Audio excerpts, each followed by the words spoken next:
사람 엘리야 이제 5번째 시간입니다. 한 사람 오바댜라는 제목으로 여러분들과 이 저녁에 또 말씀 나누고 함께 마음 모아 기도하는 은혜의 밤이 되기를 주님의 이름으로 축복합니다. 여러분, 요즘에 기업이나 조직을 보면 한 사람의 가치를 매우 중요하게 여깁니다. 당신의 존재가 빛이 납니다, 이렇게 말하거나 소중한 당신, 찬란한 인생, 이렇게 말하기도 하고, 당신이면 충분합니다, 이렇게 말하기도 하죠. 한 사람의 중요성을 이제 부각시키는 그런 슬로건들을 우리가 종종 목격하게 됩니다. 그러나 성경을 보면 하나님은 하나님이 하시는 어느 시대건 막론하고, 하나님께서 쓰시는 사람이 어떤 사람인가 하니까 많은 사람이 아니라 한 사람이었다는 것을 우리는 알 수가 있습니다. 시대마다 하나님을 사랑하는 한 사람, 하나님의 말씀에 순종하는 한 사람, 그 한 사람을 통해서 구원의 역사를 이루어 오셨습니다. 오늘 이 저녁에도 바로 그 한 사람을 찾고 계시는 줄 믿으시기 바랍니다. 오늘 보면은 그 한 사람의 중요성을 다시 한번 우리에게 일깨워주는 말씀이기도 합니다. 우상이 만연하고 도덕적으로 타락하고 경제적으로 극심한 가뭄으로 인하여 온 사회와 백성들이 총체적인 그 난국에 있을 때, 그럼에도 불구하고 끝까지 믿음을 지켰던 한 사람을 우리에게 소개하고 있는 것입니다. 정말 살기가 힘들고 믿음을 지키기가 너무나 어려운 그 시대에 끝까지 자기의 신앙을 지켰던 한 사람을 소개하는 것입니다. 그 사람의 이름이 무엇입니까? 오바댜라, 이렇게 말하고 있어요. 이 오바댜라는 이름의 뜻은 여호와의 종이라, 여호와를 섬기는 자라, 이런 의미를 가지고 있습니다. 우리 부모들은 자녀들에게 이름을 지어줄 때 축복을 담고 또 어떤 바라는 소망을 담아서 좋은 이름을 지어줍니다. 제 이름은 왜 제 이름을 이렇게 졌는지 저 알 수는 없어요. 제 이름이 김문수입니다. 박문수로 잘 알고 있고, 지사를 지내셨던 또 모 정치에 계시는 분으로 저를 알고 있습니다만, 그래서 유명해지기도 했습니다. 저는 물 이름 문입니다. 한문으로 숫자가 물가수예요. 물가에 가서 살라는 건지 물가를 벗어나 살라는 건지, 이 의미가 뭘까 한동안 참 많이 생각했다가, 예수를 믿고 물 이름 문, 물가수, 성령의 생수, 내 이름 아니라고 별로 관심이 없는 듯 싶은데, 성령의 생수를 늘 누리며 사는 인생, 이런 의미가 아니었는가, 그런 생각을 나름대로 의미 해석을 해봤습니다. 근데 저희 아버지 이름이 김충자 만자거든요. 충만. 예수를 믿지 않을 때는 이 의미가 왜 이름이 참 이름이 그럴까 했는데, 제가 예수를 믿은다면 저희 아버지 이름이 너무 은혜로운 거예요. 아마 선견지명이 있으셨는지 믿지 않을 때부터 알고 제 이름을 지어줬는지 모르겠습니다만, 부모는 항상 자식의 이름을 지어줄 때 의미를 담아요. 이런 아이가 됐으면 좋겠다. 그런데 그 이름대로 바라는 것 이상으로 살아내는 자식이 있기도 하지만, 때로는 그 이름과는 동떨어진 또 삶을 살기도 하는 법입니다. 그런데 오늘 이 오바댜라는 이 한 사람은 부모가 지어준 그 이름 그대로 자기의 인생을 살아냈던 사람이라고 말할 수가 있는 거예요. 여호와의 종으로, 여호와를 섬기는 자로 자기 시대에 부르신 그 자리에서 살아냈던 인생이었습니다. 여러분, 소선지서에 가보면 선지자 오바댜가 등장하는데 동명이인입니다. 그 선지자와는 다른 인물이라는 걸 유념하고 들으시면 좋을 것 같아요. 자, 오늘 성경이 이 오바댜를 어떻게 평가하고 있는가? 하나님을 경외하는 자라 한마디로 이렇게 평가를 하고 있습니다. 여러분, 3절 말씀을 다시 볼까요? 3절 읽어보겠습니다. 아합이 왕궁 맡은 자 오바댜를 불렀으니 이 오바다는 여호와를 지극히 경외하는 자라. 아멘. 자, 여호와를 경외하는데 수식어가 붙어요. 어떻게? 지극히, 이렇게 해서 지극히. 영어 성경에 보니까 greatly 이렇게 나옵니다. 크게, 쉽게 말하면 크게. devote, 헌신적인, 이런 말이에요. 그러니까 이 오바다라는 어떤 사람이냐면 헌신적이고 아주 독실한 그리스도인, 이런 의미예요. 독실한 그리스도인으로 살아냈던 사람이 오바다입니다. 저는 여러분 모두가 독실한 그리스도인으로 살아내기를 축복합니다. 이 시대는 진짜 독실한 그리스도인이 필요한 것 같아요. 더. 그러지 않습니까? 그러면서 오늘 이제 3절 이하에 보면 이 오바다가 얼마나 독실한 그리스도인들을 살아냈는지를 우리에게 이제 설명을 하고 있는 내용이거든요. 그것을 우리는 그의 직업을 통해서 엿볼 수가 있어요. 여러분 3절 말씀에 보면은 이 오바다의 직업이 뭐냐면 왕궁 맡은 자라 이렇게 말하거든요. 그러니까 왕궁에서 일한 당시 그 악한 아합 왕의 최측근, 고위 관리직이었다 그 말이에요. 청와대에서 일하는 사람이었어요. 왕궁을 맡았으니까 어느 정도 이 직위를 설명할 수 있을지 모르겠습니다. 비서실장 정도 되는 것인지 어떤 총무과를 담당하는 정도 될 것인지 정확하게 알 수는 없습니다만 고위직이었어요. 그러면 여러분 권력의 심장부 왕궁에서 그 우상을 숭배하는 아합 왕을 보좌했다 그 말입니다. 그뿐입니까? 모든 전권을 쥐고 있고 권력을 마음대로 휘둘렀던 그 배후에 있었던 아주 잔혹한 왕비 이세벨을 보좌했다 그 말입니다. 여러분 한번 생각해 보십시오. 이 이세벨이라는 여왕은 누구를 제일 싫어했습니까? 누구를 싫어했죠? 엘리야를 싫어했어요. 그러니까 한마디로 말하면 하나님을 믿는 사람을 싫어했어요. 특히 선지자를 더 싫었어요. 그래서 오늘 본문에도 선지자들을 다 죽였다고 말이 나오잖아요. 그러면 여러분 오바다는 지금 신앙을 가진 독실한 그리스도인이에요. 그죠? 나쁜 놈 왕, 죄송합니다. 놈이라고 갑자기 저도 모르게 감정이 막 입이 되나 봐요 제가. 이 나쁜 왕과 못된 왕비 사이에서 신앙인으로 지켜간다는 것은 얼마나 많은 갈등이 있었을까요? 그렇지 않습니까? 우리가 여러분 그 믿지 않는 불신자들 사이에서 살아내는 것도 쉽지 않고 직장을 다니는데 그 직장에 믿는 사람이 별로 없으면 참 외롭고 힘든 법이잖아요. 살아내기가. 하물며 이 왕궁에서 왕과 왕비와 전혀 다른 신앙을 가지고 살아낸다는 건 얼마나 여러분 그 내면적 고뇌가 심했겠는가. 그러니까 여러분이 이 오베다의 입장에서 생각해 보면 이런 고민을 하지 않는 방법은 있습니다. 아주 쉬워요. 뭘까요? 그것은 안 믿는 척하면 되는 겁니다. 우상 숭배 열심히 우상 똑같이 숭배하는 것처럼 보이면 되는 겁니다. 악한 일을 해도 못 본 척 하면 되고 못 들은 척 하면 되고 그냥 비위 맞춰가면서 살아가면 아무 일 일어나지 않습니다. 오바다가 지금까지 일궜던 인생의 모든 직위와 명예, 가지고 있는 모든 것들 그대로 평온하게 유지하며 살아갈 수가 있는 것이에요. 그럼 되는 겁니다. 굳이 그렇게 심각하게 고민할 필요도 없는 거예요. 눈 한번 딱 감다 생각해도 되는 것이죠.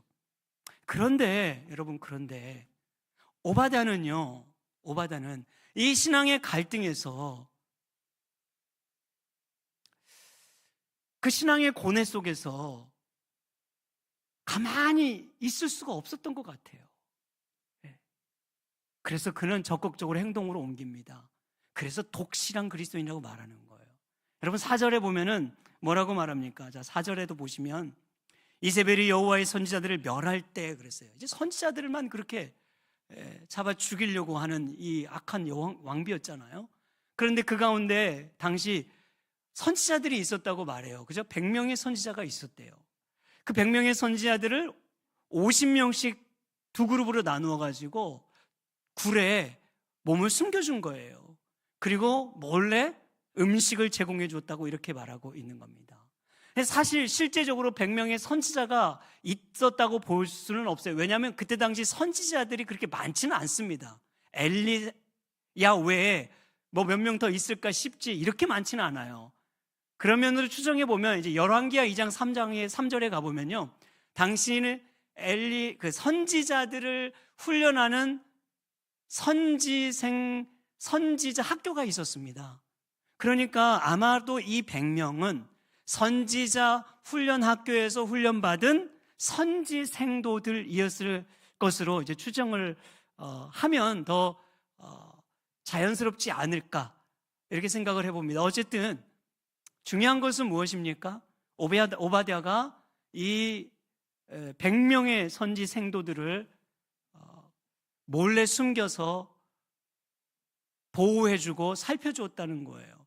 그럼 여러분 생각해 봅시다. 이것은 결단코 목숨을 걸지 않고서는 할 수 없는 행동 아니겠어요? 여러분 그 신들러 리스트라는 영화를 보셨잖아요. 오스카 신들러가 그 유태인들의 그 잔혹한 잔혹하게 죽이는 그 참상 그것을 보면서 마음의 양심이 흔들리잖아요. 그래가지고 어떻게 해요? 그가 결국 저들을 구출해내야 되겠다 이런 결단을 하게 되는 겁니다. 그러면 여러분 이 쉰들러가 그 결단을 할 때에는 목숨을 걸지 않고는 할 수 없는 일이었어요. 그래서 어떻게 하는가? 자기가 가지고 있는 지위, 그리고 자기가 소유하고 있는 그 재물, 그리고 목숨을 걸고 얼마나 많은 그 유태인들을 구해냈습니까? 그 나중에 이제 구출을 받은 사람들이 이 쉰들러에게 반지를 선물해 주잖아요. 그 반지에 뭐라고 적혀 있었어요? 글귀가 한 사람을 구한 것이 곧 세상을 구한 것이다, 이런 글귀가 써 있었단 말이죠. 그 마찬가지로 오바댜라는 이 한 사람은 동일한 거죠. 그가 이 일을 하겠다고 결정할 때에는 자기의 지위를 이용한 것이고 자기가 가지고 있는 재물을 거기에다 쓰겠다고 결단을 한 것이고 나아가 목숨을 걸었던 것이에요. 그러면 여러분이 오베다라는 한 사람의 마음에 두려움이 없었을까요? 이 정도면은 제가 독실한 그리스도인이라고 자꾸 강조를 했는데 피도 눈물도 없을 독실한 사람처럼 느껴질 수 있겠지만 오베다는요 두려움이 굉장히 마음에 강했던 사람입니다. 그거를 어떻게 할 수 있냐? 7절에서 15절에 이제 왕과 이제 이 오바댜가 둘이서 길을 이렇게 나누어 가면서 물을 찾으러 다니잖아요. 가축을 먹이기 위해서. 그때 이 오바댜가 길가에서 엘리야를 만나요. 엘리야를 만나면서 엘리야가 왕에 가가지고 나를 만났다고 말해줘라 이렇게 말한단 말이에요. 그러니까 그때 화들짝 놀라잖아요. 왜 나를 죽게 만들려고 하느냐? 이 14절에 보면은 오바댜의 내면이 어떠했는지를 고스란히 보여줍니다. 그리하면 그가 나를 죽이리이다. 그러니까 이 오바댜가 엘리야의 존재를 아합에게 말하는 순간, 이세벨 왕비가 아는 순간 오바댜는 죽는 거예요. 그 말이에요. 그리하면 내가 죽게 되는데 왜 나를 죽음으로 지금 사지로 내몰려고 합니까? 라고 엘리야에게 말하는 겁니다. 그렇게 두려움이 있었던 사람이라는 거죠. 그럼에도 불구하고 그는 이 선지자들을 숨겨주기를 분명 지금 결단했습니다. 그러면 여러분 이것은 영웅심리입니까? 아니면 이렇게 함으로 해서 어떤 대단한 보상과 이익을 받기 때문에 그런 것입니까? 아니면 그렇게 해서 오바댜의 지위가 더 높아지거나 뭐 더 많은 사람들에게 알려지는 어떤 계기가 되기 때문에 그런 것입니까? 전혀 그렇지 않죠. 이 일로 인해 오바다가 얻는 건 하나예요. 죽는 것밖에 없습니다. 만약 이 일이 발각이 되고 들키게 되면은 오바다는 목숨을 부지할 수가 없어요. 평생 쌓아올린 모든 것을 다 잃어버릴 것입니다. 정말 그는 나락으로 떨어지게 되는 것입니다. 그리고 아주 비참한 최후를 맞이하게 될 것이고 사형 선고를 받게 될 것이에요. 이건 뻔한 일입니다. 그럼에도 불구하고 이 오바댜가 이 두려움을 이기고 바로 선지자들을 보호해 주었던 이유가 무엇인가? 이것이 오늘 저와 여러분들이 이제 우리 마음에 좀 새겨야 될 핵심 포인트예요. 오바댜는 흔들림 없는 신앙관을 가지고 있었습니다. 한 번 더 강조합니다. 오바댜는 흔들림 없는 아주 견고한 신앙관을 가지고 있었습니다.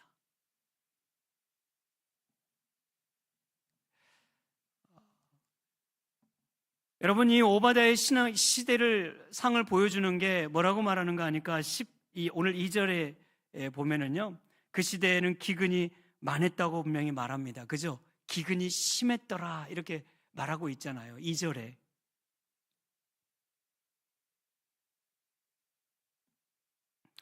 어느 정도 기근이 심했는가 하니까 제가 지난주에 설명했듯이 3년 6개월 정도 기근이었다고 그랬으니까 이것은 정말 어마어마한 심각한 기근이었어요. 그래서 오늘 4절에 5절에 가보면은 당시 이 가축들조차도 이제는 먹을 물이 없을 정도로, 사람이 먹을 것뿐 아니라 가축조차도 먹을 것 없는 정말 극심한 가뭄에 시달렸던, 기근에 시달렸던 그런 시기라고 말해주고 있단 말이에요. 오늘날 이걸 생각해 보면 아주 최악의 경제 침체였다 그 말인 거잖아요. 이 최악의 조건 속에서 그럼 어떻게 그가 이 신앙관을 붙들고 있었는가? 자, 오바댜가 붙들고 있는 신앙관을 우리는 두 가지로 생각할 수가 있습니다. 한 가지는 뭐냐면 그는 기독교적 역사관을 붙들고 있었어요. 그것을 알 수 있는 게 뭔가 하니까 하늘 문을 열고 닫는 것이 하나님의 주권에 있었다라는 것을 이 오바댜는 믿고 있었던 것 같아요.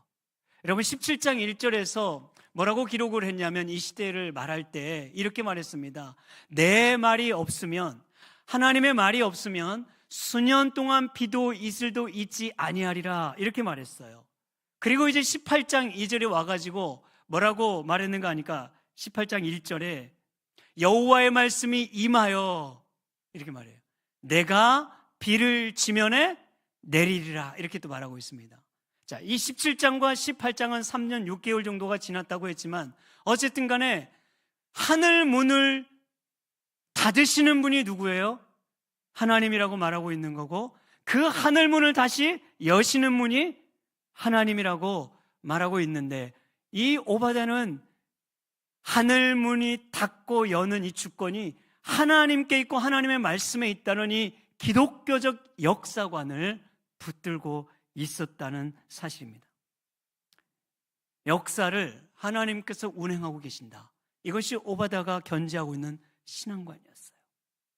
그런가 하면 오바댜는 기독교적 인생관을 또한 붙들고 있었어요.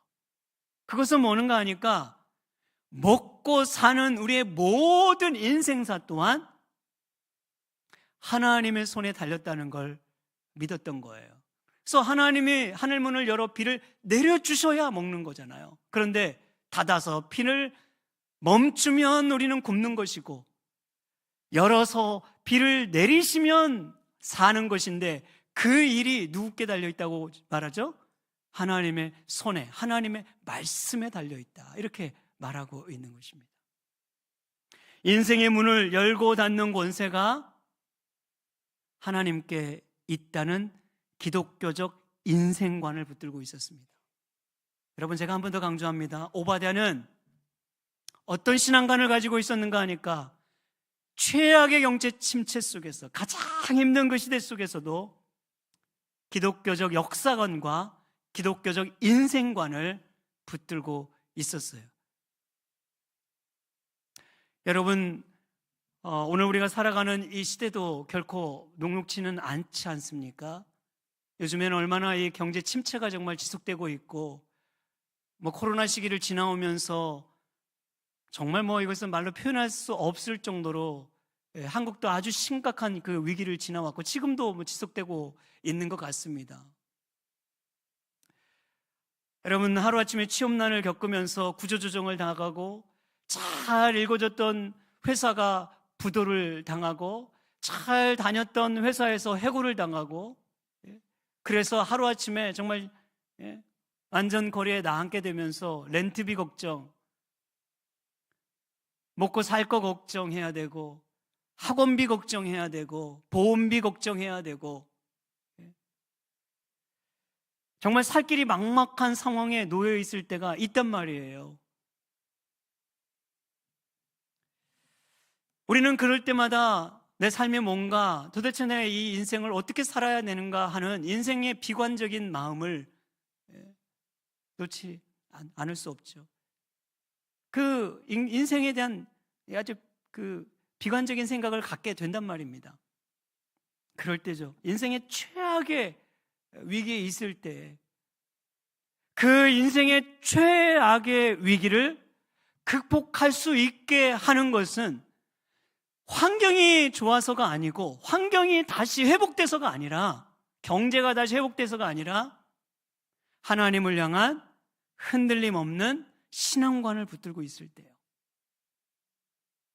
하나님의 역사의 주인이라는 이 신앙관, 하나님의 내 인생사의 주인이라는 이 신앙관을 단단히 붙들고 있는 자는 그럼에도 불구하고 우리의 그 삶을 이겨낼 수 있다는 것입니다. 여러분, 사도 요한은 요한계시록 3장 7절에서 하나님을 이렇게 소개하고 있습니다. 우리 같이 읽어보겠습니다. 빌라델비아 교회의 사자에게 편지하라. 거룩하고 진실하사 다윗의 열쇠를 가지시니 곧 열면 닫을 사람이 없고 닫으면 열 사람이 없는 그가 이르시되. 아멘. 여기 뭐라고 말했습니까? 열면 닫을 사람이 없고 닫으면 열 사람이 없는 하나님, 우리 주님이 이르시되, 이렇게 말하고 있는 것이에요. 여러분, 우리의 인생문을 닫기도 하시고 열기도 하시는 분이 주님께 있음을 믿으시기 바랍니다. 하나님은 우리 인생의 막다른 길목에서도 새로운 길을 여시는 분이에요. 그게 홍해의 기적 아닙니까? 요단강의 기적이기도 하죠. 진퇴양난, 사면초가 아무리 봐도 길이 없는 거예요. 죽을 길밖에 없어요. 그런데 하나님은 그 속에서 정말 우리가 생각할 수 없는 우리의 경험과 지성과 이성을 다 뛰어넘어 살 길을 열어주셨답니다. 살 길을 열어주셨어요. 하나님은 우리가 생각할 수 없는 방법으로 사람을 통해서 인생의 길을 열어주시기도 합니다. 사도 바울의 전도 여행을 보면 얼마나 이것이 선명하게 나오는지 몰라요.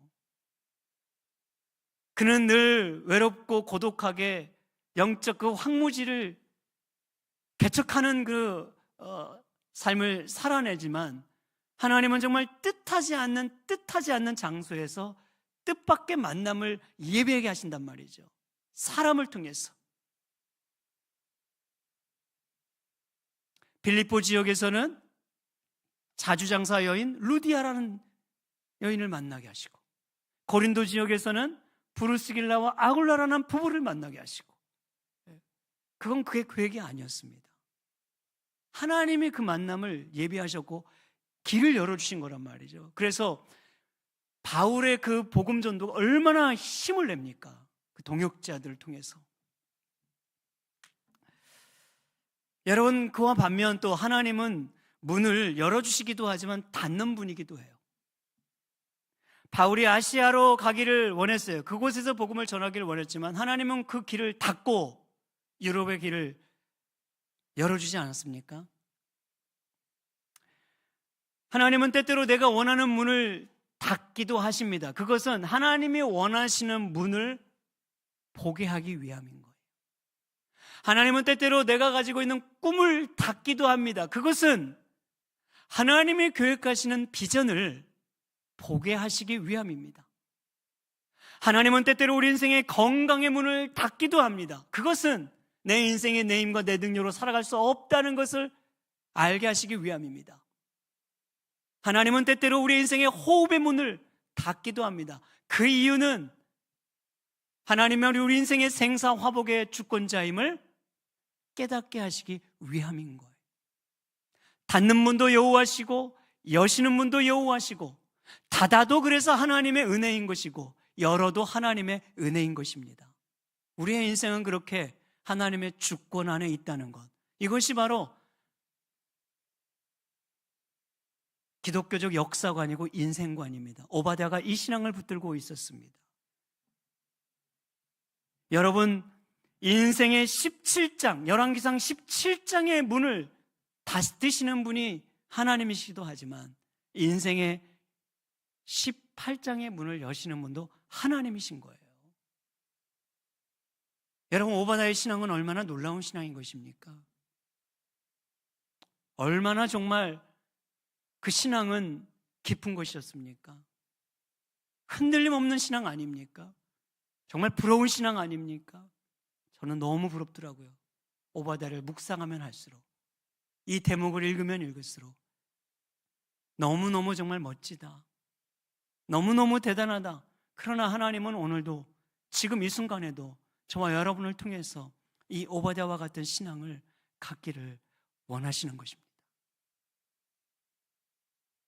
과거에 지나쳐버린 어떤 한 사람의 신앙의 위인이 아니라 지금도 하나님은 변함없이 살아계시고 역사하고 계시고 우리의 인생사를 주관하고 계시는 분임을 믿는다면, 하나님은 지금도 오바댜의 그 신앙을 가진 자를 통하여 그분의 일을 이루어 가신다는 걸 믿으시기 바랍니다. 그럼 제가 여기서, 여러분, 원래 설교문이 여기서 마쳐야 되는데 여기서 한 가지 질문이 떠올랐어요. 질문을 제가 하지 않을 수가 없었던 거예요. 그게 뭐냐면, 오바댜는 이런 신앙을 어디서 가졌는가 하는 점이에요. 보십시오. 오바댜의 인생은 이제 이후에 등장하지 않아요. 오바댜의 배경도 없고 가족사도 보이지 않고 그가 어떻게 여기 왔는지, 어떻게 그 신앙을 이어져 왔는지 성경은 침묵하고 있더라는 거죠. 그럼 도대체 이 신앙이라고 하는 것은 어디서 왔는가? 하나님은 도대체 어디서 이 오바댜라는 사람을 준비해서 엘리야 선지자에게 만나게 하셨던 것일까? 제가 이 질문을 하면서, 이 부분을 고민하면서 발견하게 된 부분이 뭐냐면, 오늘 성경에 보니까 그것을 암시하는 표현이 있더라고요. 그 말씀이 바로 12절 말씀입니다. 12절 말씀 보십시오. 우리 12절 말씀에 같이 읽어보겠습니다. 내가 당신을 떠나간 후에 여호와의 영이 내가 알지 못하는 곳으로 당신을 이끌어 가시리니 내가 가서 아합에게 말하였다가 그가 당신을 찾지 못하면 내가 죽임을 당하리이다. 당신의 종은 어려서부터 여호와를 경외하는 자라. 아멘. 오바댜가 엘리야와의 만남 속에서 자기를 이야기하는데 뭐라고 말하냐면, 마지막에 당신의 종인 저는 어려서부터 여호와를 경외하는 자라, 이렇게 말했어요. 여기에 여러분 암시가 있더라고요. 오바댜의 인생을 볼 수 있는 키가 여기에 있는 거예요. 이 어려서부터라는 이 단어는요, 원어를 보면 유년기서부터 청소년기까지 이런 의미입니다. 그러면 오바댜는 유년기부터, 어려서부터 청소년 시기까지 분명 신앙을 배웠다는 거거든요. 그렇죠? 누구에게 배웠을까요? 당연히 부모님에게 배웠겠죠. 가정에서 배웠겠죠.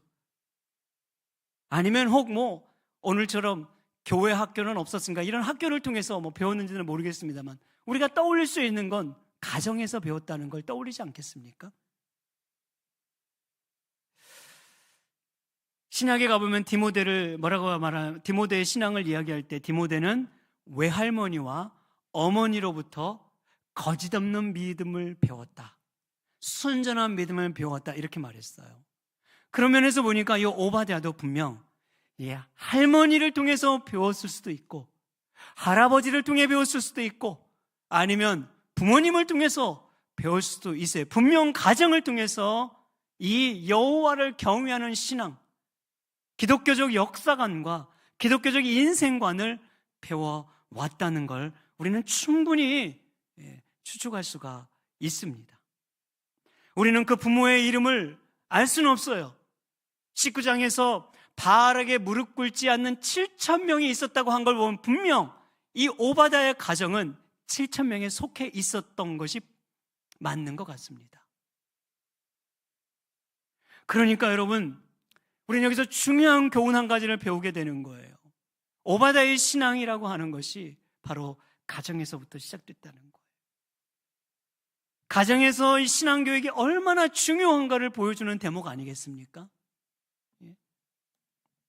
오늘 아이들 조기 교육을 위해서 얼마나 열심히 해 부모들이 어릴 적부터 영어 교육을 위해서 해외로 가기도 하고 기러기 가정으로 살기도 하고, 좋은 교육기관 찾아다니면서 어릴 적부터 이런저런 교육을 열심히 시키지만, 정말 우리에게 중요한 가장 필요한 조기 교육은 바로 신앙 교육인 줄 믿습니다. 조기 교육을 시켜야 돼요. 신앙 교육을 시켜야 돼요. 가정에서도 시켜야 되고 교회 학교를 통해서도 이 신앙 교육을 시키는 게 가장 중요한 거예요. 잠언 9장 10절에 여호와를 아는 것이 지혜의 근본이라 이렇게 말했습니다. 거룩한 자를 아는 것이 명철이라 이렇게 말했어요. 여러분, 우리 자녀들이 가장 먼저 알아야 될 것은 세상을 살아가는 법이 아닙니다. 하나님이 누구인가를 알아야 돼요. 예수님이 누구인가를 먼저 알아야 되는 거예요. 거기서부터 한 아이의 인생관과 역사관이 확립되기 때문에, 여러분, 부모를 통해 배우는 신앙교육이 얼마나 이렇게 강한 것인지, 또는 교회 학교를 통해서 신앙교육을 우리가 시키는 것이 얼마나 이렇게 중요한 것인지를 깨닫게 되는 것이에요. 하나님을 경외하는 삶은 하루아침에 되는 것이 아닙니다. 어느 날 번쩍 이루어지지 않습니다. 많은 기독교 전문가들이 그래서 이렇게 말을 했어요. 들어보십시오. 사단이 아이들을 점령하기 전에 하나님이 점령하시도록 자녀의 신앙교육은 태어나자마자 시작되어야 한다. 자녀의 신앙교육은 태어나자마자 시작되어야 된다. 여러분 믿으십니까? 저는 절대적으로 믿습니다. 아니죠? 사실 정확한 표현하면 모태에서부터, 그죠? 모태에서부터 시작되는 거예요, 자녀의 신앙교육은. 그러니 여러분, 우리 교회 영아부, 유치부, 초등부, 청소년부, 중고등부고 청소년부죠. 청년부. 얼마나 여러분 이 우리 교회 학교가 중요한 것인지를 알아야 돼요. 교회는 다음 세대에, 그래서 정말 힘을 다해 투자해야 하는 겁니다. 그건 하나님이 교회에 맡겨주신 사명이에요. 아니, 이 시대가 우리에게 요구하는 사명이기도 한 것입니다. 오바댜와 같은 한 사람의 신앙을 키우기 위해선 그건 하루아침에 되는 것이 아니기 때문에 부모도, 교회도, 목회자도, 경건한 어른들도, 우리 선생님들도 다 함께 한 마음으로 키우지 않고서는 그렇게 쉽게 키워내지 않는 것이기 때문에. 그러므로 여러분, 저는 우리 교회 학교가 바로 이 한 사람의 오바댜를 키우는 영적 신앙의 훈련소인 줄 믿습니다. 영적 신앙의 훈련소가 되어야 되는 줄 믿습니다. 오바댜 훈련학교, 이거 괜찮은 것 같아요.